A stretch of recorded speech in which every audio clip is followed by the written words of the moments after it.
Hi, everyone. Thank you so much for joining us. We're really excited to be here and be joining you today from all across the country and across the world. We have an incredible team here today that is really excited to talk with you a little bit more about the work that we do at one of our amazing units at the Smithsonian called the Anacostia Community Museum and our newly formed Center for Environmental Justice. We could go to the next slide, please.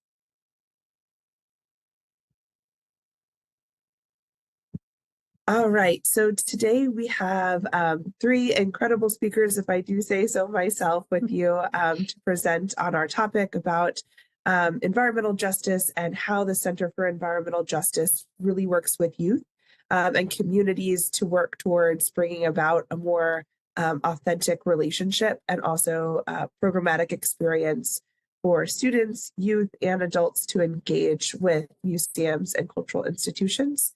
So I'll start with myself. I'm Lisa McClure. I'm the Associate Director at the Center for Environmental Justice at the Anacostia Community Museum. And joining me in my presentation today is my co-presenters. Katrina, would you like to go next? Hello, everyone. Welcome. I'm Katrina Lashley. I'm Research Coordinator at the Center for Environmental Justice at Smithsonian's Anacostia Community Museum. Hello, everyone. My name is Pearl Emmy. I am an educator at the Smithsonian. I started at the Anacostia Community Museum, and now I'm at the National Museum of American History. Happy to be here. Next slide, please. Awesome. So again, thank you for joining us for our presentation, Environmental Justice Leaders Through Community. As I mentioned, we are going to be talking a lot about the Center for Environmental Justice and the work that we do, and then kind of delving into one specific resource that has been developed over the past few years. Mainly Katrina Lashley has done that, so she'll be able to speak a lot about that. But really in conjunction with and in collaboration with community members, and which is so focused and grounded in the work that we do. So just to give you a little bit of an overview of our center, then we'll be diving into one of our specific programs and then really focusing on how can you as teachers and educators take this work and move it back into your classrooms, to your educational spaces, and to work with your students and communities where they are. So as I mentioned, we are the Center for Environmental Justice. We just celebrated our 1-year anniversary of being a full-fledged center at the Smithsonian. So it's really exciting to be here. It was 1 year of formalized work, but over a decade of specific environmental justice work, and actually almost 50 years of community-based environmental justice work at the museum. So we're really excited to be here with you and to be sharing with you today. Next slide, please. So just to give you a little bit of a background about our center and our museum, a lot of folks may know some of our larger, I guess you could say, brothers and sister sites and units on the National Mall. But the Anacostia Community Museum was founded in 1967, and we actually sit off the mall. So we sit in a neighborhood called Anacostia. For those who don't know, it's in Southeast DC, just east of the Anacostia River.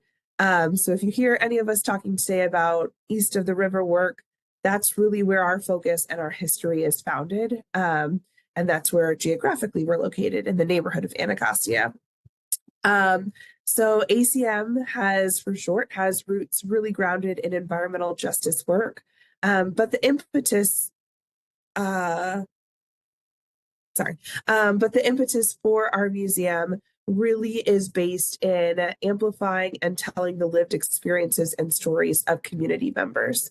So our founding museum director, Dr. John Kennard, really loved the idea, obviously, of the Smithsonian Institution as a whole, but he saw that there was a gap in what we were doing. We were located in the neighborhood, or in several neighborhoods in DC, but we didn't necessarily we had a national and an international perspective, and not much that was reflecting the community of which this group was serving, or which our institution was serving.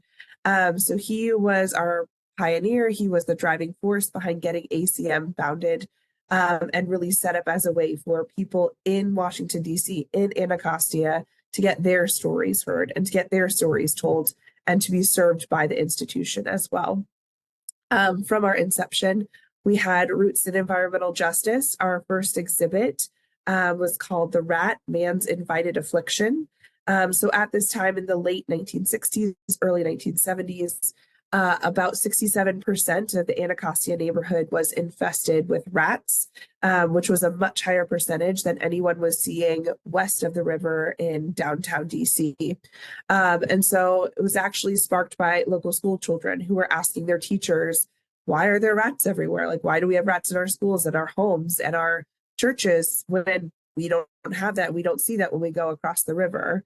And so being a community museum, we wanted to honor the experiences of those people and tell that story. So the museum actually brought in live rats and had a whole exhibit about the rats. So really, even going back to our first days as a museum, we can see the connections between, again, our community and how we tell their stories and honor those stories. Next slide, please. So this is just a little bit more about our museum. Obviously, apologies. We have, again, our deep-seated roots in environmental justice that start with our first exhibit. But really, it was in 2010 when our Urban Waterways program was launched that we decided to make a concerted effort to really focus in on environmental justice and designing programming around what that might look like to serve our communities. So Dr. Gail Lowe, who was the chief historian at the time, was really able to tap into the resources of the museum to understand what the history of Anacostia was. And she wanted to present that to the youth to be able to take this environmental justice framework and present it in a humanities lens. So taking this history of the Anacostia neighborhood, of its connection of blue and green spaces with the gray spaces where folks were living, analyzing that history of connection, and then presenting it to youth so that they could, one, understand it, but two, take more civic engagement in what the future and outcomes of those communities were. A really big important part of the Urban Waterways program was, again, really telling the stories, the lived experiences of the community members who had been experiencing injustices in their neighborhood, but had also been fighting for justice and overcoming these issues, these social issues for many years. They had been the ones who had lived this experience and had seen how disparities were amplified between east of the river and west of the river, but had also seen how over the past few years leading up to 2010, there had really been some incredible leaps and bounds made in improving the environmental, the kind of natural green spaces around Anacostia, and then also seeing how developers from DC were looking at Anacostia to expand into and to potentially gentrify and move out many Black and Brown families who had been living there for many years. So this Urban Waterways program was, again, a way for kind of a resurgence and an outlet for youth to build up and to take more of a civic action and civic engagement in shaping their future through an understanding of their past. Next slide, please. This is just kind of a brief little history and overview of our museum. I've mentioned a lot of these events already, but 2 years after the Urban Waterways program was launched, the museum did our first environmental justice exhibit in our space. So we have a single gallery. It's a very large space, but it was called Reclaiming the Edge. And it really was a way to kind of highlight all this work that had been done by Dr. Lowe and Katrina, who had joined with her over the past 2 years, showing, again, the tried and true work that Anacostia had done to reclaim the edge of the Anacostia River, to bring it back to its glory, and to show that it wasn't just a wasted, forgotten river.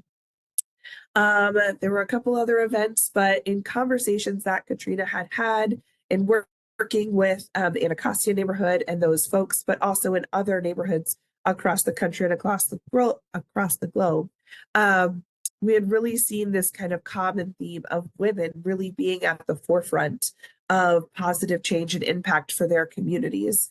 And it wasn't, people in power. It wasn't people at the forefront of the movement. It was really women who were mothers and sisters and daughters who were sitting around the kitchen table having these conversations, making these observations and connections with each other, and then also really trying to take that forward to make action for their community.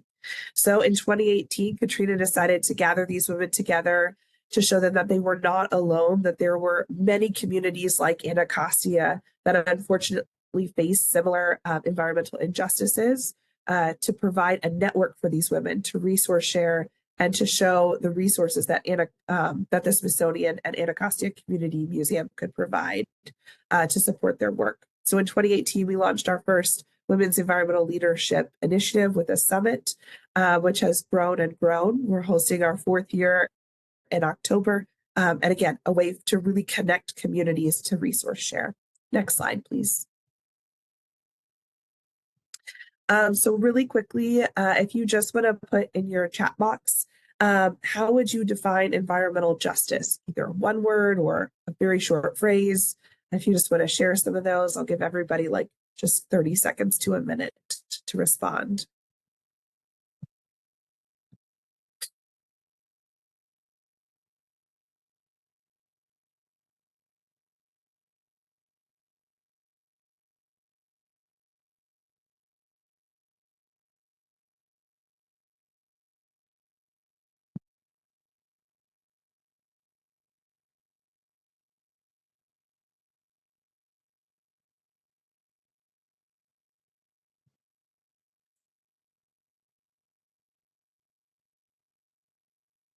All right, so we're going to share. We'll see your answers in just a minute, but thank you for sharing. If we could go to the next slide, please. So the way that we define environmental justice as a definition or as kind of a body of work is very similar to the Environmental Protection Agency.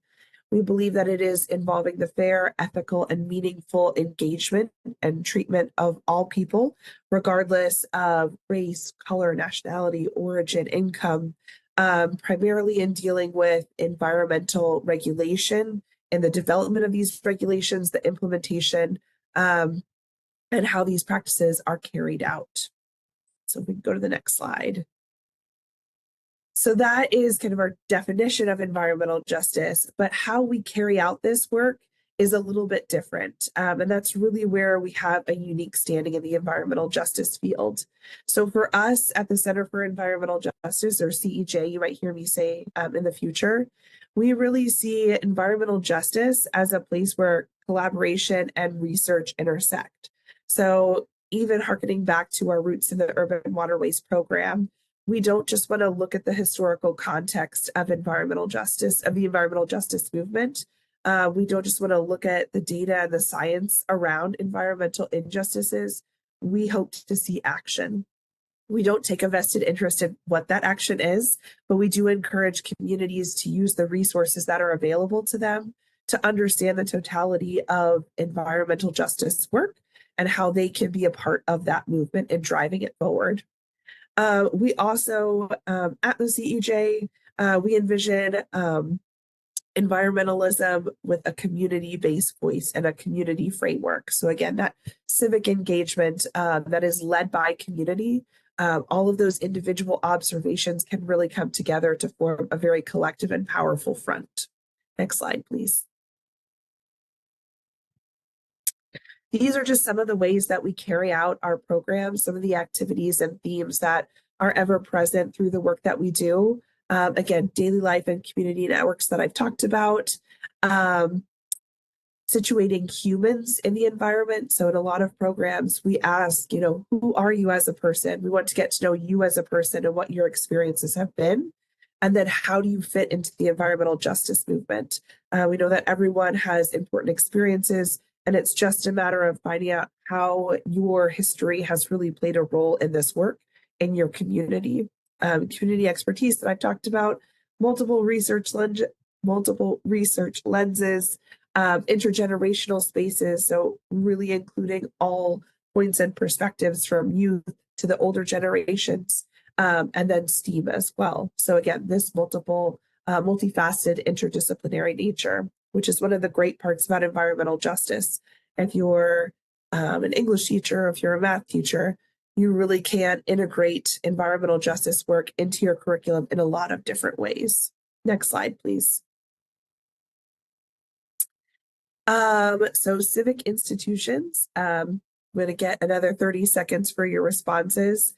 So when thinking about creating a community for change and for better, what are some civic institutions that you think might be a part of this work? So if you had to take one guess, what's one civic institution that you think should be a part of changing communities or working with communities to create authentic change? And I'll give you just 30 seconds to type in some answers.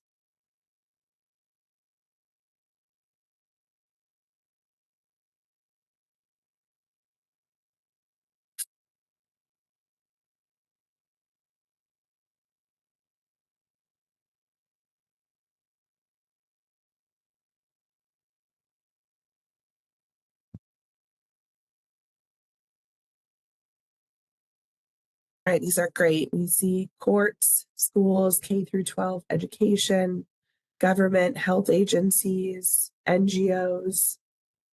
These are awesome. Yes, keep your answers coming. But yeah, these are we see a lot of similarities in these. And this was a driving question for us when we were thinking about how to shape our programs. If we can go to the next slide, please. So we have 4 pillars that really drive the work of the Center for Environmental Justice.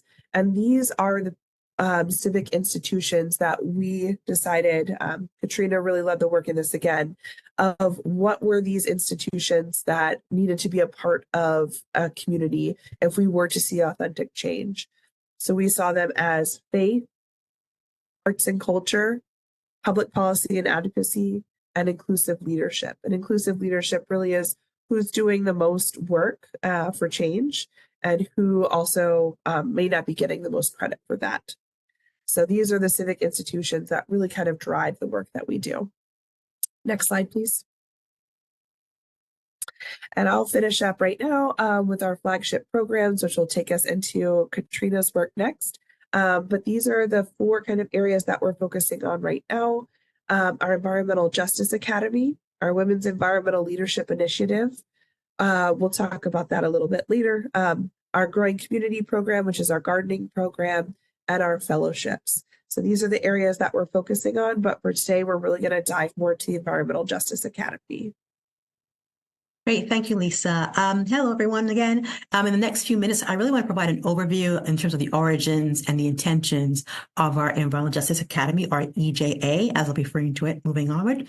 So EJA comes out of our museum's dedication, really, to an education that is rooted in mentorship and respects the role of youth in ongoing civic engagement and stewardship of the communities that have shaped them, their neighborhoods, their larger world, and their understanding of their right to move through these spaces.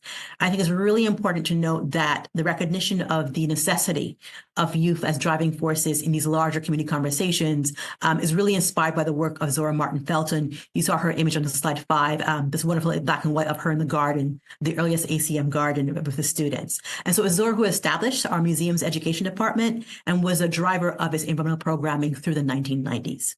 So as I was thinking through what our women's leadership, moving forward, could be, I really want to make sure that we would continue to honor our mission to preparing the next generation. This initiative really needs to be multi-generational in every sense of the word in order to build capacity for the next generation of women who will be leading environmental spaces. So EJA really functions as a pathway into the WELL network.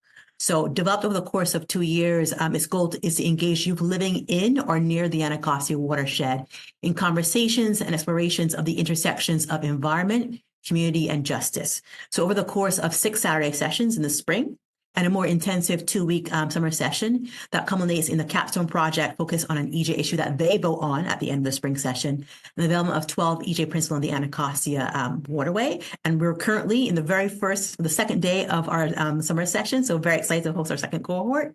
And this program is really focused on engaging young women and number youth of color from communities on the Anacostia, once again, age 14 to 18. The program will be open to everyone moving forward. However, this is a group we really want to make sure that we're engaging in these conversations. Next slide, please. So by encouraging participation in the questioning of the intersections of environment, community, and justice, we're really asking our students to place environmentalism in the larger context of community life. to have them understand that communities are made up of blue, green, and gray spaces, and that environment really and community are intertwined.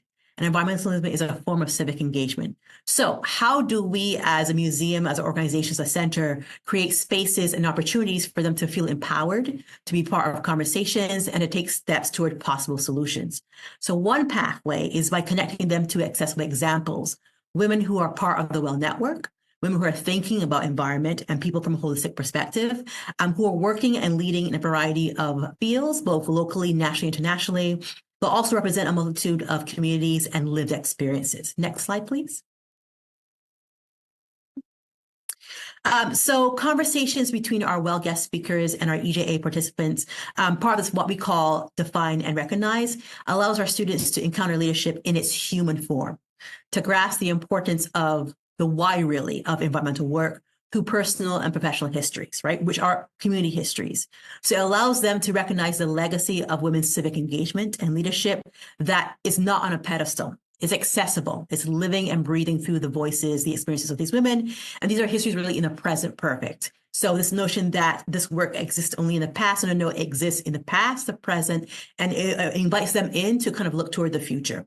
And so as students encounter our guest speakers over the course of the spring and the summer, and they're exploring our community spaces, both gray, blue, and green, they're coming to recognize that there's a legacy of leadership that is theirs to claim, to step into. It's their right to know the issues impacting their communities. It's their right to question and to act however and wherever they feel most comfortable, and what we call analyze, discuss, and apply. Next slide, please. So through all this, environmentalism really becomes a form of civic engagement, and is really a part of a larger ongoing efforts to create a healthy, more thriving, equitable spaces. And that really is the aim of all social justice movements. And environmentalism really is a part of this ongoing movement toward a just, sustainable future in society. And so we've come to understand really that environment is where our lives unfold. It's where we live, it's where we work, it's where we play, it's where we pray, it's where we learn. It's a form of stewardship, and in many cases, is a deep connection to place. And so for us, this exploration of environment, community, and justice, the place and the hook is the Anacostia River and its communities. A very quick overview of DC, the landscape. So there are two rivers. We have the Potomac and its eastern branch, the Anacostia. The Anacostia has been foundational to communities in this area for thousands of years. It played an essential role in the formation of this nation, the history of this nation. But as many other waterways and other natural resources, its assets really led to its decline over many years. It was given the unfortunate nickname of the Forgotten River, though through the work of many of our collaborators, really has proven that there's a deep love and connection for the waterway that has guided efforts to restore and reclaim it, especially over the past 30 years. And so this most recent phase of ACM's environmental work really started with Dr. Gail Lowe. You met her earlier in slide 6. And it really was an effort, as Lisa has alluded to understand this ongoing relationship between the river and its people, the why and how the river became a dividing line in the city. So we've come to understand with our external partners, for our guest speakers, especially for our students, our next generation of leaders, that many of our partners here in DC and beyond have really come to understand that waterways and other natural resources are really reflections of the community, right? That the health of one is the health of the other. And so we have also come to understand how these shared green and blue spaces can be places of identity and belonging. They have or can have the potential to be connected to a sense of home, and that people are willing to be engaged in efforts to restore and preserve these places and these communities that they care about. And that is really stewardship. It's kinship, and there are multiple pathways to the act of stewarding and preserving. And for EJA, the Anacostia serves as the pathway into these ongoing relationship and conversations. These efforts to reclaim and ensure that the health of both the river and the communities, and this ongoing kind of action of stewardship and civic engagement, that these spaces are accessible, particularly to the very youngest stakeholders who are now stepping into this mantle of leadership. And so I'm going to pass it over to my colleague, Pearl Ennie, to dive more deeply into what this looks like on the ground as an educator. Pearl? Okay, thank you so much, Katrina. Before I transition to the education piece, we've seen a comment in the chat asking if we can say more about the green, blue, and gray spaces. So Katrina, that's an invitation to you. I know that you were instrumental in defining that as a framework for this entire project. So do you mind sharing a little bit more about that? Yeah, great. Pearl, thank you so much. So we did, ongoing oral histories and conversation with partners in DC, in London, in Louisville, Pittsburgh, on Oahu, LA. And people were talking about the various spaces in their communities that they felt a connection to, that they were moving through. And in terms of looking at map, looking at documentation, these beautiful images and photographs, recognizing that the blue spaces are the waterways, right? And the green spaces can be park spaces, can be gardens, could be the small spots of escape. And then there's a built environment. Now, I refer it to as gray spaces. It could be the red spaces, depending on the material that's used. But really to understand that there's this larger kind of space, community space, that's divided into the man-made and the natural. Right. And even though there might be boundaries sometimes, it could be a highway that's put in the mid 20th century. It could be a pathway. It could be, a train track, whatever. There are different spaces that kind of help to form and shape who we are as people and who we identify with and what we define as home. Right. And that communities and people kind of move through these spaces daily, or if they don't move through these spaces daily, we should be asking ourselves why. Right. And what are some ways to make these spaces more accessible? So when we say blue, green, and gray, we just mean that the totality of what communities really are. Thank you, Katrina. I hope that answers your question from the chat. We appreciate it. And that's a great segue to my part of the talk, which is about being an educator. I feel that, entering into the environmental justice space, just like any kind of space, there is language, shared language that comes with that. So we want to make sure to define the terms so that we all kind of have a common understanding of what we're talking about. So shout out to you in the comments for that question. This title card here says, but what does this mean for me as an educator? And really love this part here because it's about the application of all of these new terms and what this really looks like in community. And Katrina did mention Ms. Sora Martin Felton, who was instrumental to establishing the education department at Anacostia Community, was the inaugural director of education at the museum from its founding in 1967 until 1995. And when I think about me getting to serve as an educator at ACM, I get to follow in the footsteps of giants like Ms. Sora, and I'm really, really grateful for her leadership. And, to the present, there are still traces of her work, not just here, but ACM hosts an annual Juneteenth celebration day long, which in the 90s, Ms. Sora was also foundational to creating that program. So special shout out to Ms. Sora and of course, Dr. Gail Lowe. And I will add that the two of them co-wrote 2 books together while they're still living. The first one was in 1976 called A Walk Through Old Anacostia, which talked about the history of Anacostia, the neighborhood, the region. And then in 1993, they wrote the book A Different Drummer,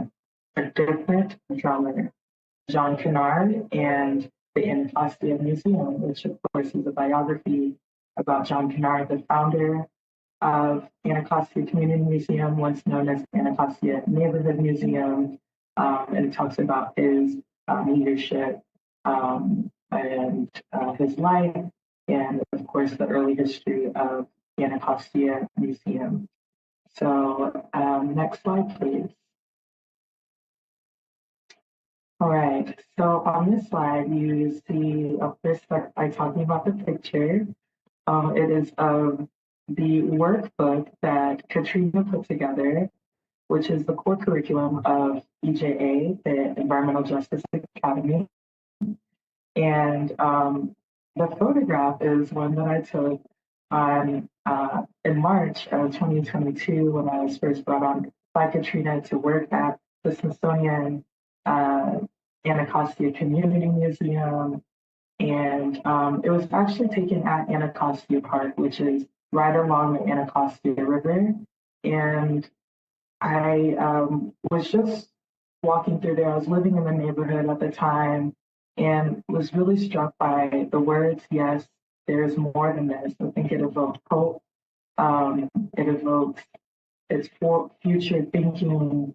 And, neither Katrina and I knew that it would end up being the cover, but that's just the nature of this work and the way spirit guides us. And so, yeah, we wanted to pass on that hope and future thinking to our students, to really orient me and my role in this project, or excuse me, this academy, is that I got to serve as one of the 4 facilitators for the inaugural cohort of the Environmental Justice Academy.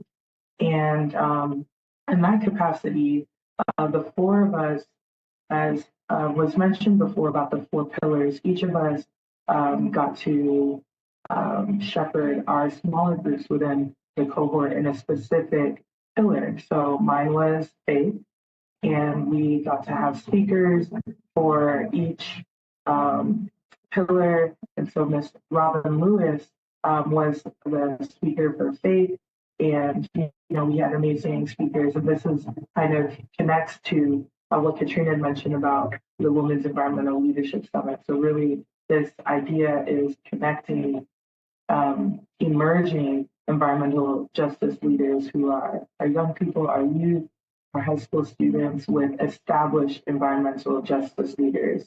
So that was really kind of what this academy looks like in practice. As we see on this slide here, it operates through a humanities framework. This is very much people-centered work. It is spiritual, it is very deep, and Katrina really captured that in this workbook and in the framing, to really guide the students along. And so it was our job as facilitators to utilize this workbook as a guide point, something that we could return to throughout the virtual programming in the spring, as well as the in-person programming in the summer.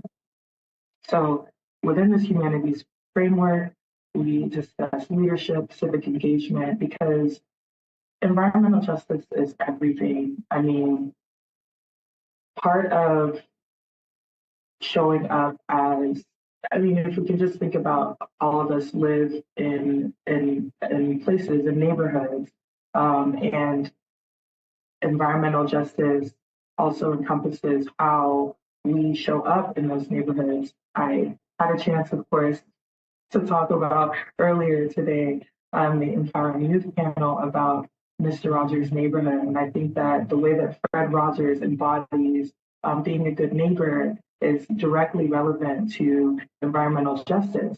And so also being a good neighbor is also being civically engaged.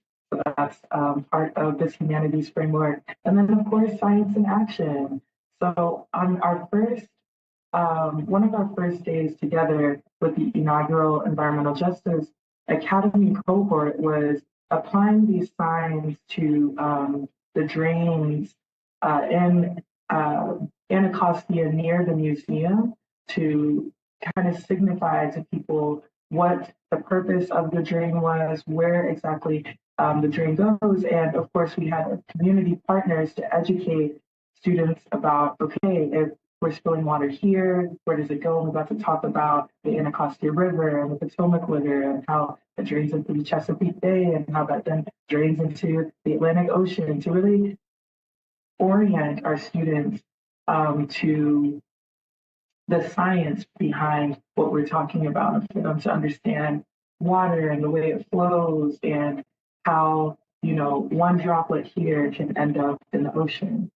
So that's our science in action. And then, of course, as is the key word in the name Anacostia Community Museum, is community. That is John Kennard's vision, whether it was the original name Anacostia Neighborhood Museum or now known as the Anacostia Community Museum. Mr. John Kennard was very much about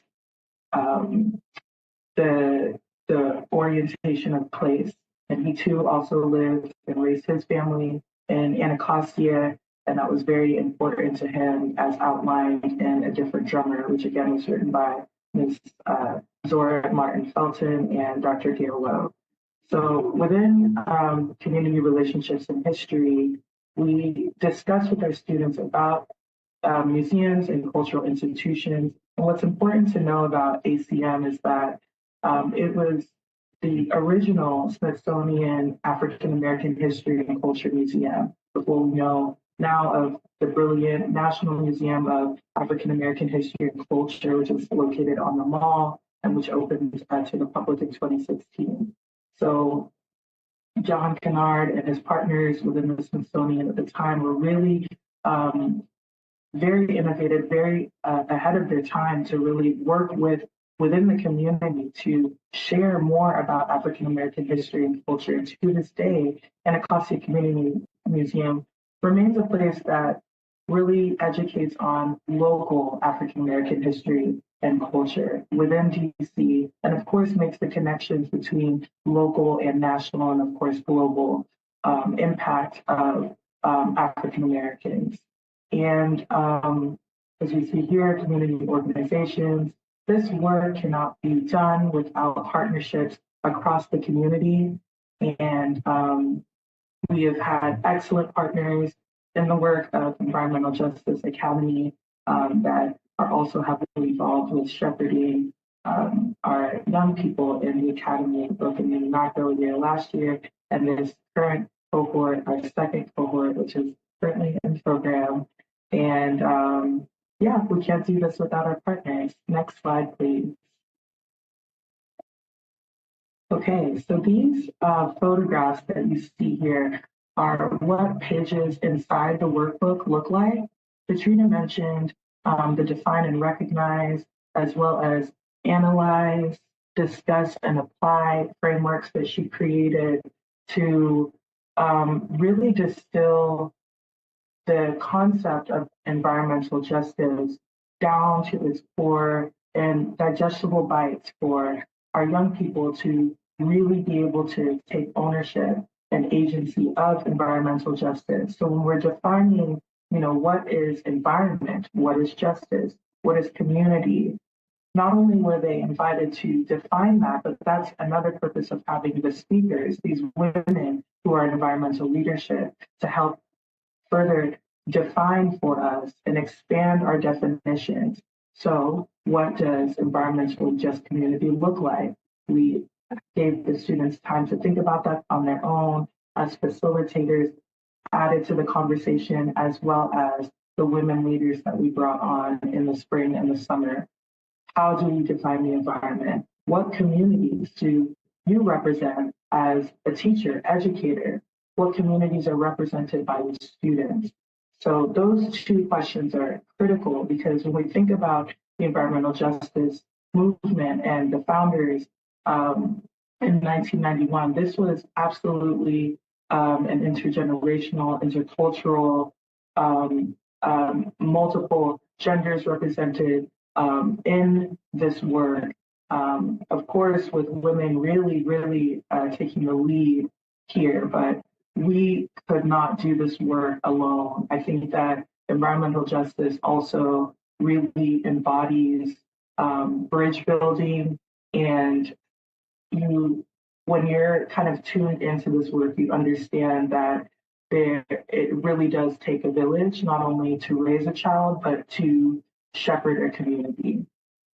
So environmental justice issues in your community, we invite you all to list that in the chat for us so we can get a sense not only of your understanding of environmental justice, but also the issues that are plaguing your communities. And when you do share your environmental issues, please, if you're comfortable, share where exactly in the country or the world that you're located, so that we can get a chance to see what's going on with where you are and what may overlap with us here in DC. And again, ways that we can build bridges. Next slide, please. All right, so takeaway connections. This photo, I think, is of the current cohort. Is that right, Katrina? In the National Portrait Gallery. Yeah, from the spring. Yeah, the art and culture session in the spring. Yeah. So again, just as a reminder, I was part of the inaugural cohort. I'm not serving as a facilitator this year. They've got a brilliant group of facilitators, but I'm still tapped in. The second cohort does comprise of students who were part of the inaugural cohort as well as new students. I do recognize some faces in this photo. And, you know, that's a model as well for this type of programming where you bring on previous participants as, you know, of course, participants, but also leaders, a peer-to-peer model there. So please, Katrina has poured so much time and energy and love into creating that workbook, but as well as just really taking the work and the heart of Dr. Gail Lowe and embodying it through the Urban Waterways Initiative to now what we know as the Center for Environmental Justice.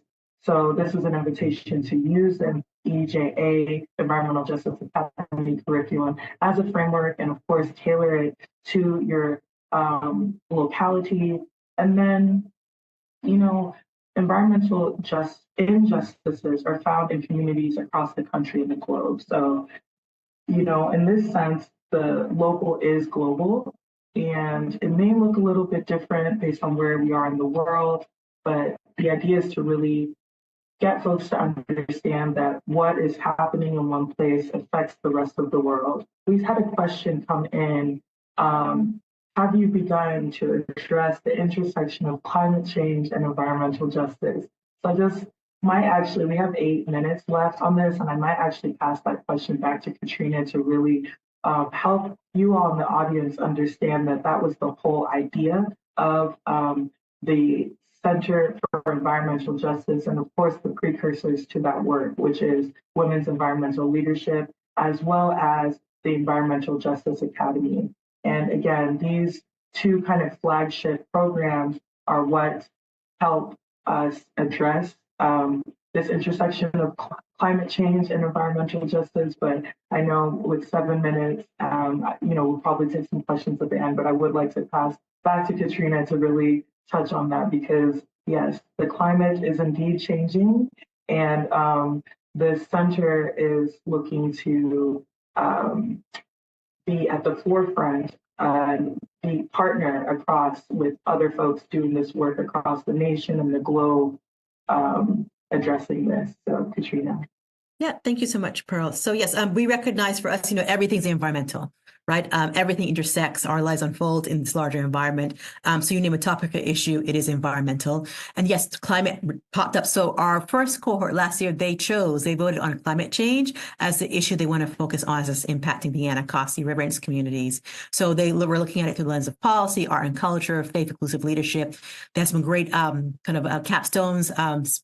Some of them created murals in response to it. Others created documentaries. Others kind of created skits to kind of show the issues facing specifically Anacostia communities pertaining to the climate. But also, yeah, so that is a running theme in terms of all the work that we do.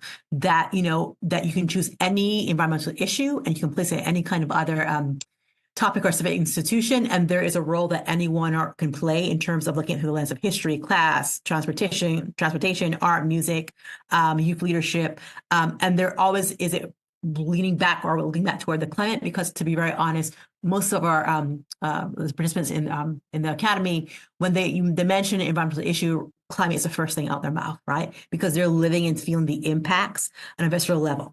And so think about last summer and think about this summer. So for them, that really is at the forefront of their minds. And so we want to have them really kind of understand that even if we are living and really feeling intimately the impacts of climate change, that through looking at the history of EJ Women's leadership, that communities have always been, I would say, that the communities have always been working in response to environmental issues. Right? It might be a bit unfair that some communities are called upon again and again to kind of reclaim the edge, but there are always those who are taking the lead to make sure to envision a better future for those coming behind them.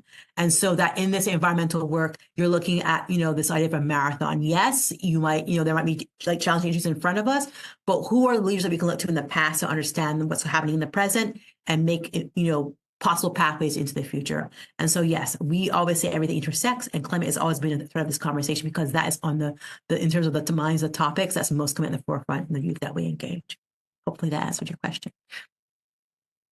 I just wanted to add one other thing is that, again, Smithsonian is doing some incredible research on sustainability and resiliency and how that really can be, again, kind of that core scientific basis. But how, again, looking at it from the CEJ perspective, how can we take that and put that into motion? So it really is kind of centered at the work that we do, understanding that communities are disproportionately, some communities, predominantly communities of color, and those of low income are predominantly disproportionately more affected by climate change. And so understanding what that means, what that looks like in terms of lack of access to clean water, not being able to just get up and leave, or not wanting to get up and leave when it gets too hot in your neighborhood, and how those communities are having to also disproportionately impact positive change, is really kind of, again, that cornerstone that drives the work that we do. So that science is there, but it's also not the end, right? Understanding that climate change is happening and disproportionately affecting their community is just the first step of what we try to work with our youth to do. I think there was one other question about where can you find the EJA curriculum online. So shared through the summit. So I think someone will hopefully be able to confirm, but it should be accessible through the summit documents. But if you go to our last slide, please. These are our names and our email addresses. So if you can't find the curriculum, please just email any of us. We're happy to share it with you. And as Pearl mentioned, again, like our biggest hope is that you will take the curriculum and see how it can support you in your classroom, in your education community, and really thinking about, again, ours is focused on the Anacostia River, but what is that, natural or environmental injustice in your area? What are the communities that it's impacting most gravely? And how can you start to think about this from this environmental justice work from a humanities framework and lens? So if you cannot access it, just email one of us and we'll be happy to share it with you. We have 2 minutes, so if there are any other questions, you can please feel free to put those in the chat. But thank you for joining us. We really appreciated the opportunity to share with you about our programming, about environmental justice and the work that the CEJ, the Anacostia Community Museum, and the Smithsonian are doing to advance this work that communities have been doing and driving for so long.